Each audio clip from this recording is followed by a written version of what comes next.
and I'll be your host today. Today we have two honored guests. The first one is Ross Zhang. He is the head of marketing with Huobi Group. Hello, Ross. Can you say hello to the audience? Hi, hello, John. Hello, everyone. Thank you for having me here today. Great. Thank you so much for being here today, Ross. And second, but not last, and definitely not least, Theodore. He is with the Newton Project. Just to give a little bit of brief introduction of Theodore Gray, he is the advisor for the Newton Project.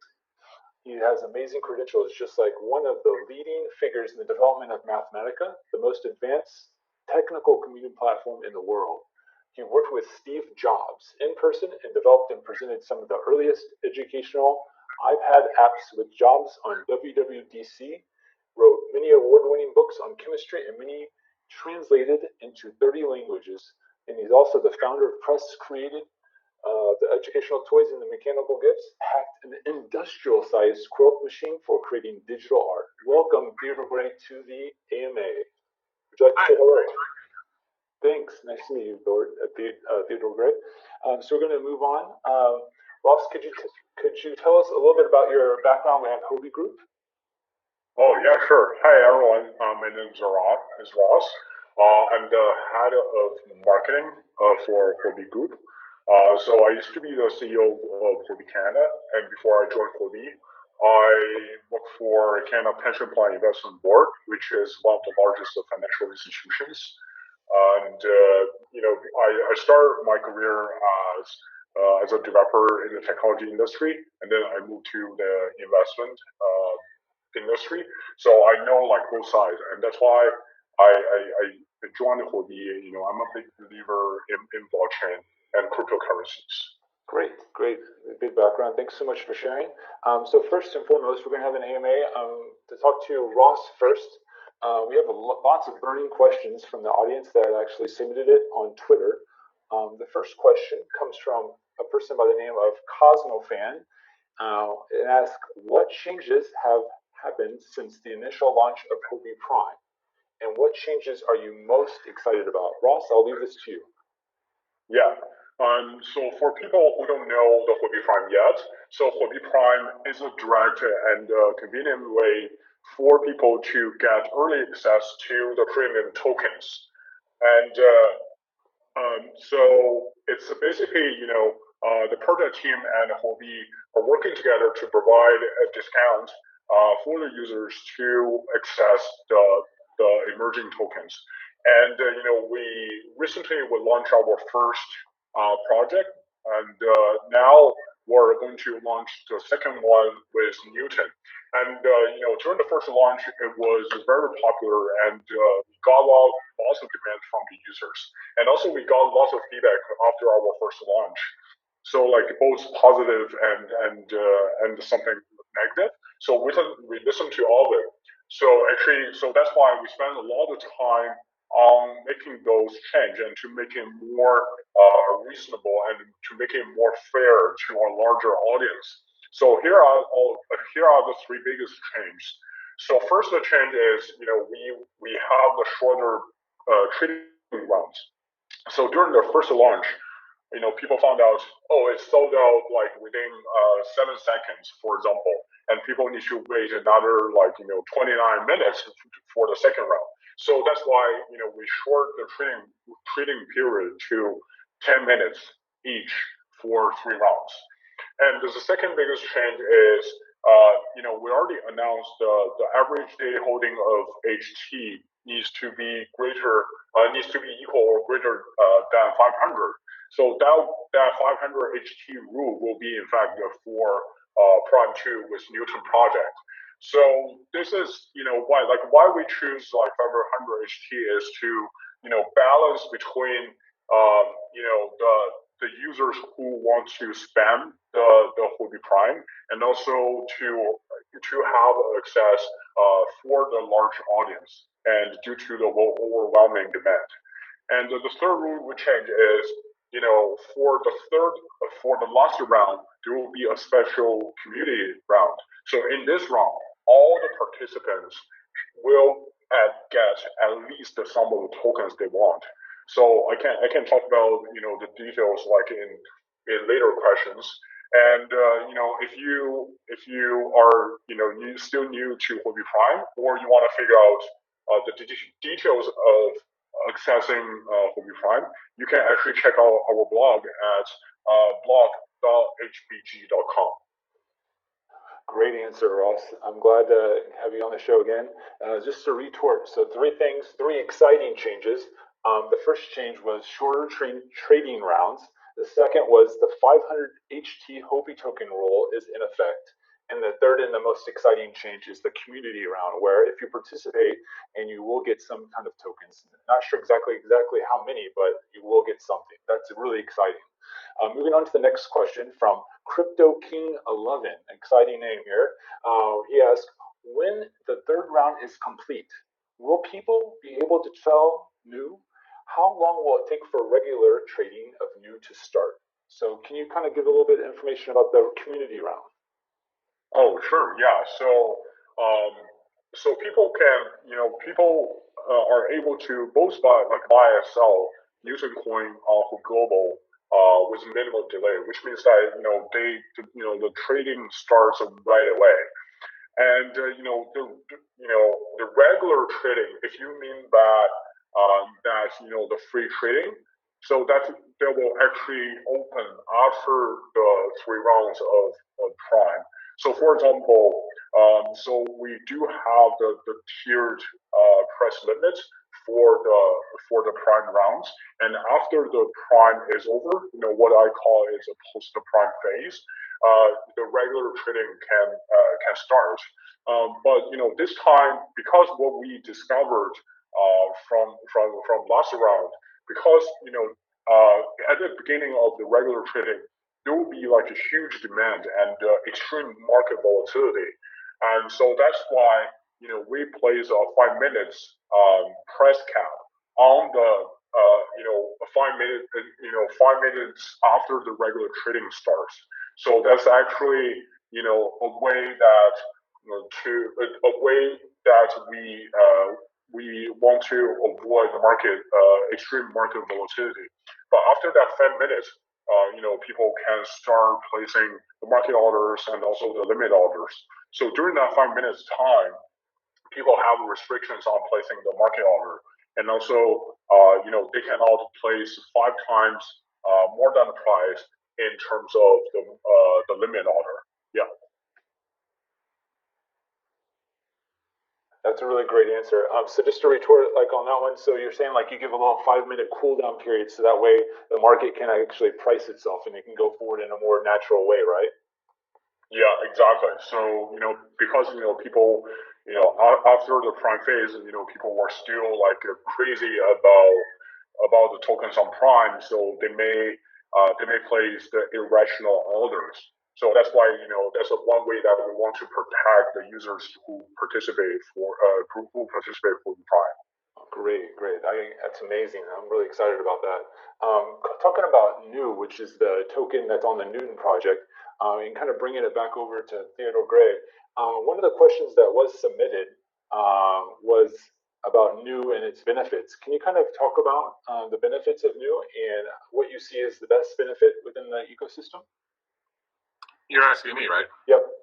Yeah. Well, I think that the reason that I was interested in the Newton project and new tokens in general is because the Newton project is an attempt to actually solve real problems in the real world rather than just making up a new token. And the idea is to create an economic system, not just the token, but a whole system around it, which allows many people, including people who are not particularly interested in crypto technology for its own sake, to benefit from the decentralized economy that the Newton project is building. Great, yeah. So you're saying it has to be decentralized, and also it has to be appeal to the masses, right? You don't want it just be into the crypto industry and into the actual actual niche of crypto. You want it to be appealing to the masses, right? Yeah, there's a certain number of people in the world who are interested in anything to do with crypto technology and cryptocurrencies, and that's great. It's a fine thing to be interested in. But the huge majority of people in the world will always, really care more about their own businesses. They manufacture bicycles, or they're, farmers, or whatever it is that they do. That's their life, and they have problems. And, if you can address those problems and provide solutions, for example, if you can make e-commerce more efficient, lower fees between buyers and sellers, that's something that has tremendously more potential than anything that you can do within the crypto world, because the whole world is much bigger than the crypto world. Yeah, I totally agree. Problems that are, in many cases, created by highly centralized, sort of profit-seeking private corporations that are acting as middlemen. Sure. And crypto technology and the sort of decentralized trading systems that are possible, have great potential to solve problems outside the crypto world. And I really like the fact that the Newton project sort of puts that front and center as its goal. Yeah, I agree. Like the benefit is, being decentralized and appealing to masses. I really, really agree on that. So passing the back over to Ross, we have a question for you. One of the questions talked about the 30-day price, or actually the 30-day limit to hold HT. The question goes from IAIA 101. It says, there hasn't been 30 days between the launch, Ross, but the rules say that you must hold so much HT or Huobi tokens for at least 30 days. How can people participate if they don't have time to buy the HT? Do you expect them to have to increase the HT holdings in order to make the average requirement? Can you explain a little bit more about that, Ross, about the HT requirement? Yeah, so that's a fantastic question. Actually, I got that question asked a lot. So because why we have this rule is we want to value our long-term HT holders, right? So for people like who already have 500 HT, they can participate right away. And for people who are still like new to Huobi Prime or Huobi Global, or they don't have enough Huobi token holdings, don't worry about that. You can still participate. However, because of this average daily holding of 500 HT, you may need to increase your daily holding. So, for example, if you hold the HT like 10 days before the launch, and then you probably need to hold like more than 500. So that's 1,500. So if you were just joining Huobi Global today, for example, you don't have any HT holdings. So as of April 13th, you need to purchase and hold 5,000 HT because it's 3 days before the launch. So in order to reduce all the confusions, we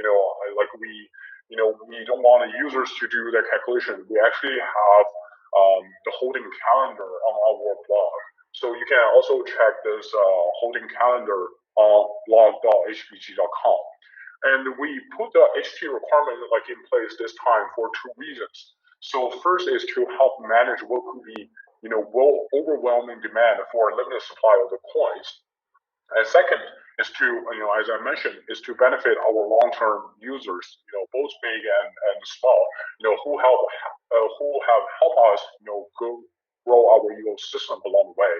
So, if holding more than or equal to 500 HT upfront is not possible for you as of now, so you may keep an eye on the future token launch. Perfect. Good answer. So basically, what you're saying is, if you weren't able to have the 30-day price snapshot of the HT, you basically can just load up on the Huobi tokens. In order to participate, you need at least 500. But if you don't have the 500, the tool will actually do the math for you and tell you exactly how much you need to buy in order to participate, right? Yeah. So you can check out the holdings calendar, and you will know exactly how much tokens you need to participate in Huobi Prime. Great. All right. Going forward to the next question, it says from CS2, how many tokens will I get if I place an order in the third community round? Does this mean everyone gets tokens? How can I get tokens if all of them are gone? Can you explain the round more, the community round? Oh yeah, definitely. So that's actually one of the biggest changes that in terms of the rules for Prime for the second launch of Prime. So first of all, the qualified users needs to be eligible for digital asset trading. I want to remind everyone that you need to comply with the local digital asset trading regulations. And if you are qualified, so every qualified user participating in the third round should get at least the sum of the tokens based on the orders, right? So we actually have a formula to calculate that. So it's basically how much you place the order divided by the total amount of orders for the community round and times the total circulation of Newton and times the 50%, because we give 50% of the Newton coins of the circulation Newton coins to the community round. So actually, that's the idea behind the community round. We would like everyone to get at least the sum of the new coins. And how much you get depends on how many qualified like trades you are you place.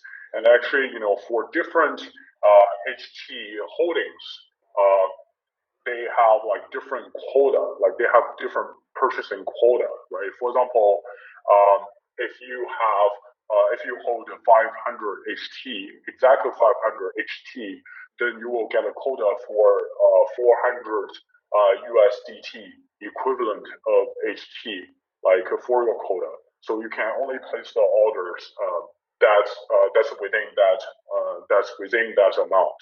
So for the details, I don't want to cover like too much like details here. You can always check the blog.hbg.com and also check our Zendesk announcement. So they have the full table and the calculation formula. Yep, I agree. Like one of the things I think was a big issue last time is that people were complaining that they didn't actually get tokens, but with this round, it solves that problem, right? So exactly. everyone who's talking about I didn't get tokens, well, this round is meant for you. We're actually listening to the customers and the people trading. We want to make sure that you can participate. It's really amazing. Exactly. The next question from TSU, it says, what will Huobi do to combat auto buying tools? Can you mention any auto buying tools that we have to make sure that bots don't buy any tokens? Yeah, so that's another popular feedback we got from the first round. Actually, we did have the anti-bot and the anti phishing tools that we in place during the first round. There's actually a slider, the verification slider that we used to prevent the bots. And most of people like got confused that what is this slider doing here? It kind of like slows me down. But actually, that's a mechanism that we have in place to prevent the bots. And of course, for the Prime Launch 2 with Newton, we also have this verification slider that that will prevent the bots, or the automated trading tools to get access before the regular users. So again, that is the system method that we place to make sure the Huobi Prime is fair and equitable for all the users. Sure. So basically, they just use the slider as a mechanism to make sure that people auto bots aren't buying all the tokens and no one else can participate. Exactly. Right? Yeah. Some people got, some people are so used to the Google Captcha, and they, that's why they are confused by this slider. So it's similar to, that slider is similar to Google Captcha, but you don't need to type or anything. It's actually easier for the user to use. Great. Yeah, I'm glad that's in place because we don't want bots buying all the tokens. You want all the community to buy the tokens, right? Yeah. Great. The last but not least question, it says from your one, it says, how often do you think Huobi Prime will launch projects? What do you think about that, Ross? Can you answer that? Yeah, so the philosophy behind Huobi Prime is to launch premium projects, right? So you can tell there are not many premium projects right now. So our goal is to launch premium projects on a regular basis. However, there's no guarantee that a certain period that will launch like a project like a 1, 2, 3. It's just we spend a lot of time and effort with the project team to screen them and to do the due diligence and also to to work with the product team to offer a better discount for the users. So that's why all the good things take time, and Huobi Prime is also is also targeting to launch regularly. So stay tuned with our latest updates on our social media like Twitter. Great, great. So yeah, like there's not a concrete schedule that anyone can look up exactly, but we're trying to do, maybe like it's up to the schedule. We'll let people know on Twitter, and you can follow us on Twitter on Huobi Global on our Twitter page, or follow you on at Ross_Zhang, right? So they can follow you on Twitter, Yes. right? Great. Yeah. All right, thanks so much for answering all those questions, Ross. We're going to turn it over to the Theodore Gray and the Newton project. Now, actually, before all the audience questions, I'm just curious about. There's a vault behind Mr. Gray's bag. Wow. What's that for? I have to keep all my Newtons somewhere. Okay. Yeah. Well, actually, it's just that my studio happens to be an old bank building, so the building where my studio is has this huge vault in it. Okay. Great. I actually like it a lot. Thanks for explaining that, Theodore. Mr. Gray, I have a lot of questions. People are really interested in knowing more about you and the Newton project. I'm going to go ahead and get to the point and go forward. As a popular science author, you created many award-winning books, especially in the area of chemistry, and created many educational toys. How do you see these intellectual content to be shared and sold in the area of blockchain? Do you plan to make your books and videos available to buy using blockchain or crypto wallets? Can you explain a little bit on that point? Yeah, sure. I mean, I think that the important point here is that I'm somebody who makes things that other people want to buy sometimes, and I'm happy to sell them any way that anybody is willing to buy them. And that's the same with anybody who makes anything. If you make bicycles, you're happy to sell those bicycles to anyone who can pay you for them through any mechanism that you can use to distribute them. And really all you care about is what channels of distribution are the most convenient, have the lowest transaction fees, and solve the various problems of trust, doing business at a distance. So if there's a marketplace based on Newton's, a new mall app, and I can sell things on there, of course I'm going to sell things on there. And so will anybody else who has things to sell, provided that it's a good marketplace. If it solves the standard problems that everyone has who has anything for sale, if it solves them and it does it in a better way with lower fees, and is convenient and doesn't have any sort of structural problems to it, then it's not really a big problem to get people to want to sell things on a new place. You just have to do it better than the old ways. Yep, I agree. Yeah, you just want to make sure that your products are available to a mass audience, a mass market, right? So that way you can actually have a good audience that wants to buy and sell, right? Yeah, and whether it's crypto or not, I'm interested in the Newton project precisely because I think it can be interesting to people who are not interested in crypto things. As I said earlier, there's a great many people in the world who are never going to be interested in crypto technology for its own sake, but are interested in doing business and selling things, having access to insurance and finance and the whole sort of economic infrastructure, and who currently have problems because there's a centralized profit-seeking entity acting as the middleman.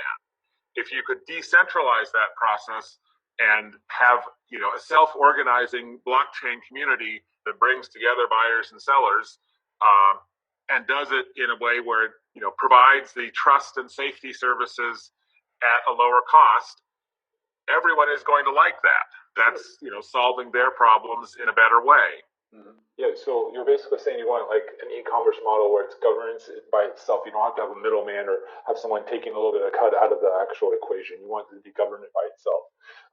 Moving on to what you talked about, e-commerce, there's an application called Newmall, right? And it has some kind of business model relevant to Newton. Can you kind of explain Newmall?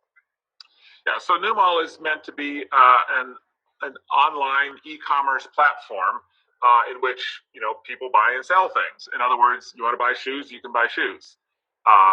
In that sense, it's like any of the other online marketplace systems, except that its underlying technology is blockchain rather than somebody trying to make a lot of money off of that off of the existence of that trading platform.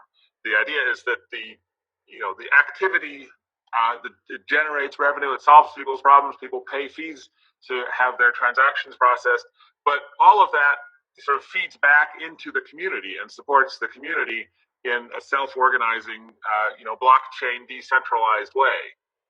And I think to many people outside the blockchain community, this sort of sounds unreasonable and unrealistic.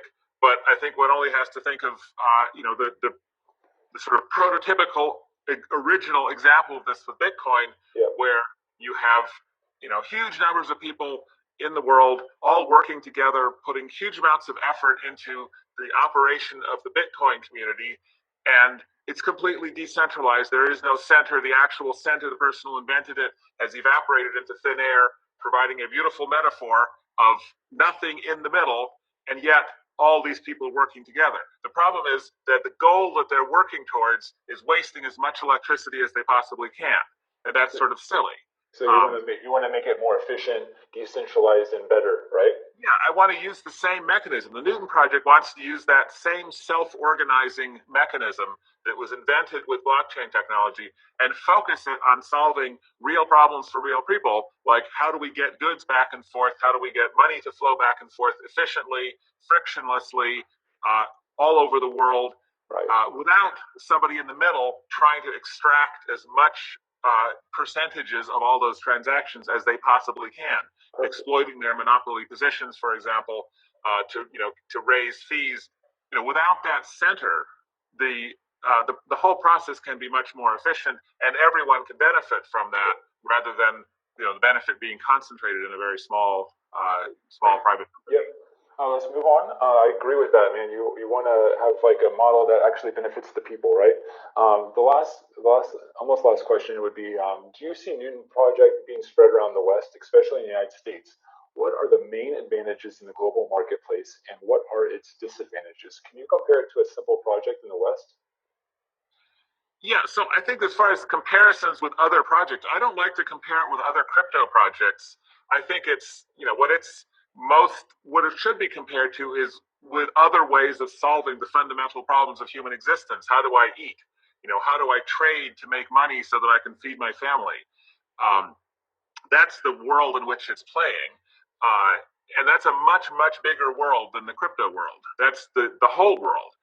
As far as, how it spreads in the West, I think that, as with many things, I would look to the young people as the place where this will start. So, for example, I'm very near the University of Illinois at Urbana-Champaign.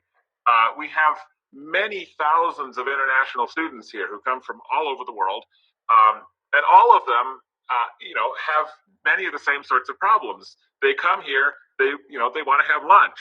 Well, what do you have to do that? You have to set up a U.S. bank account and get a credit card here, and it's incredibly primitive. The financial systems in the U.S., for example, are quite far behind. There is no WeChat, there's no Alipay here. The comparable systems are not widely used, and none of them have sort of free international flow of money. So I could imagine this sort of getting started with maybe students start to use Alipay, or not start to use Newton and the new Pay and the new Mall as a way of frictionlessly moving money around, doing business in the local community, and then other people see that and they get interested in. They want to see how it works, and they recognize the convenience and the lower costs and the problems that the Newton token and the Newton sort of e-commerce and Newton economic model are solving for people. Sure. So you're saying like the borderless payments is a big problem for international students. In order to transfer money to different countries, you have to pay a lot of fees. It's inadequate if banks are closed. There's a lot of problems that Newton new token solves if they use this token as opposed to banks. It's inconvenient and there's high fees. Yeah. Same problem everywhere, and not just in buying lunch with foreign money, as it were. It's the same problem if you want to buy shoes. Inconvenient and high fees. When it's convenient, the fees are high, and where the fees are lower, it's inconvenient. And there hasn't really been a new idea in how to solve that problem in hundreds of years until the emergence of blockchain. And the the blockchain concept of decentralized organization is very powerful. And once it starts to be applied systematically to solving not, how do we make a new cryptocurrency, but how do we get people's products back and forth across the world and get money back and forth across the world for all the people who are not interested in crypto and who just want to, live their life and sell their products and have their life. Yep. Once it becomes interesting to those people, the scale is astronomically bigger than the crypto community itself. I mean, it's the whole world. It's not the crypto world. Yeah, I completely agree. We're running out of time, so I just have one last question, and I want to get to it as fast as possible. Can you talk about knowing Newton's founders' ties to the free software community, and how about Newton's governance model? Is it related to community growth strategy? Can you kind of elaborate on that really quickly? We have about 1 minute left. Yeah, so governance is clearly a fundamentally important issue in crypto systems because ultimately it's people that make these things work. I think there's sometimes a bit of an idea in the crypto community that the algorithm, the consensus mechanism, will somehow factor out all the human failings that come into, and the algorithm will save us. But this is not how it works, and it's been proven over and over again with pretty much every crypto project, that ultimately it comes down to how do you get people to work with each other and cooperate with each other and resolve conflicts and deal with bad actors. How do you get those human infrastructure systems to work efficiently and to deal with the problems that come up? And I've been an advocate for a while now of having what I call a constitutional convention for the Newton Project. I think the Newton Project is, particularly open and aware of how things are done in the rest of the world. And it turns out that the question of how do you get groups of people to work with each other over very long spans of time? How do you set up human infrastructures, organizational systems that are robust against long spans of time, against bad actors, against changing priorities and changing circumstances? This is a problem that has been studied quite extensively in the world. There are experts in how do you do this. All of them exist outside the crypto world, and I'm trying to sort of bring them together and join up. And what can we learn from the crypto world, and what can we learn from the governance world? Perfect. I hate to interrupt you, but we're basically out of time, Mr. Gray. I really appreciate you coming on the AMA here at the Huobi Talk. So thank you so much for joining the broadcast, and we really are looking forward to the launch. And Ross Zhang, again, really privileged to have you on the show. Huobi Talk and AMA with Newton Project. It's just been a great show. And we look forward to the Newton launch actually on April 16th. To participate, you just go to hbg.com. And you can also follow us on Twitter at Huobi Global. And we're looking forward to the launch. Thank you guys so much for your time today. If there's anything else you guys could say bye to the audience. Thank you for having me. Looking forward to all of you participants. Yeah, thank you for listening. It's been a great pleasure.